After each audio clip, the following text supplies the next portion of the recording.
हाय kids, कैसे हो आप सब लोग। मैं आपकी कहानी दीदी। आज मैं आप सबको सुनाने वाली हूँ एक सुनहरी चिड़िया की कहानी। कहानी का नाम है घमंडी चिड़िया। एक बार एक राजा था। उसके पास एक सुनहरी चिड़िया थी। वह चिड़िया बहुत सुंदर थी। उसके सुनहरे सुनहरे रेशम जैसे पंख थे। वह राजा उस चिड़िया को सोने के पिंजरे में रखता था और उस चिड़िया को दाना पानी देने और उसका ध्यान रखने के लिए उसने विशेष सर्वेंट्स को अपॉइंट किया था। और रोज वह राजा उस चिड़िया का सुरीला गाना सुनता था। पर जैसे जैसे समय बीत रहा था, राजा बहुत उदास रहने लगा था। उसे बहुत बुरा लगता था कि उसने उस प्यारी सी चिड़िया को पिंजरे में रखकर अच्छा नहीं किया। वह अपनी यह गलती सुधारना चाहता था। इसलिए एक दिन उसने अपने सेवक को बुलाकर सुनहरी चिड़िया को जंगल में आज़ाद करवा दिया। उस सेवक ने घने जंगल में जाकर उस चिड़िया को आज़ाद कर दिया और वापस महल आ गया। उस पिंजरे से निकलने के बाद आज़ाद होकर वह सुनहरी चिड़िया बहुत खुश हो गई और फुदक फुदक कर एक डाल से दूसरी डाल, एक पेड़ से दूसरे पेड़ पर जाने लगी। थोड़ी देर बाद उसे बहुत जोरों की भूख लगी।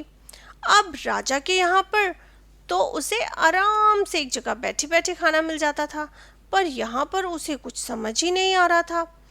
थोड़ी ही देर में उसने एक बंदर को पेड़ की डालियों पर लटकते और झूलते देखा।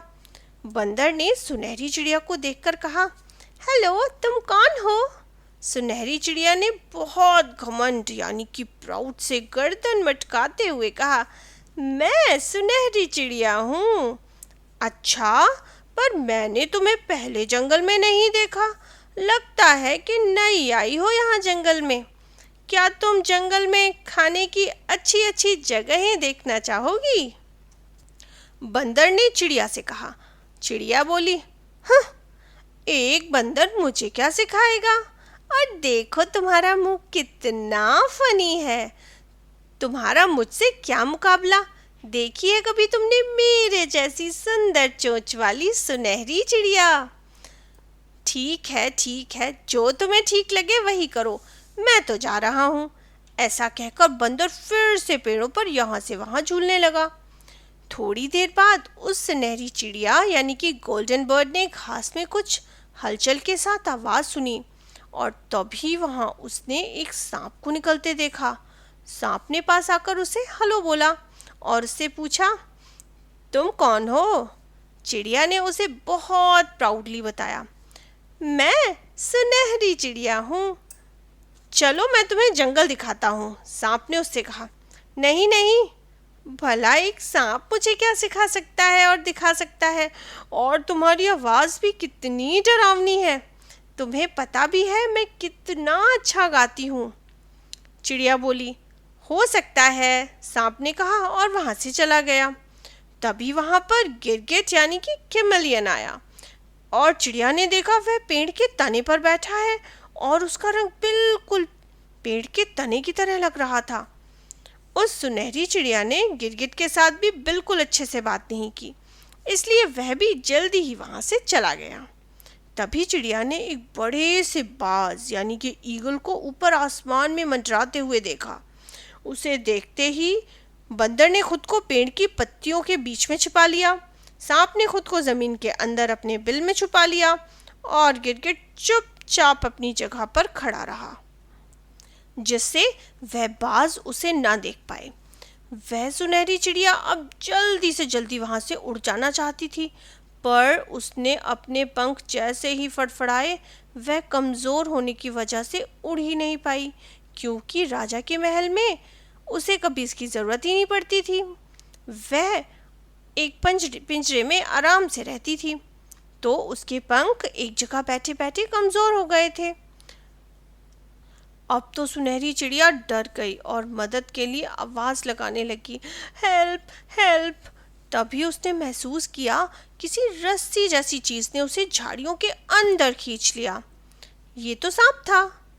फिर बंदर ने अपने लंबे हाथों से उसे पकड़कर पेड़ पर बिठा दिया। श्श, हिलना मत, गिरगिट ने धीरे से कहा और उसे एक बड़े पीले फूल के बीच में खिसका दिया। इस तरह बाज सुनहरी चिड़िया को देख नहीं पाया और वहां से चला गया। अब जाकर कहीं सुनहरी चिड़िया की जान में जान आई और वह खुशी से चिल्लाते हुए बोली, मैं आप सबका शुक्रिया कैसे करूं, आप सब ने मेरी जान बचाई है। इस पर बंदर, सांप और गिरगिट बड़े प्यार से बोले, तुम हमारे लिए गाना गा सकती हो। उस दिन के बाद वे सब अच्छे दोस्त बन गए और अब बंदर, सांप और गिरगिट सब उस सुनहरी चिड़िया का ध्यान रखते थे और वह रोज उनके लिए सुरीले गाने गाती थी। आज की कहानी से बच्चों क्या सीखा? बच्चों, आज की कहानी से हमने सीखा कि हमारी बाहरी सुंदरता, लुक्स किसी काम के नहीं जब तक कि हम मन से सुंदर नहीं है। इसलिए हमें भी किसी की बाहरी सुंदरता को नहीं बल्कि उसके गुणों को महत्व देना चाहिए।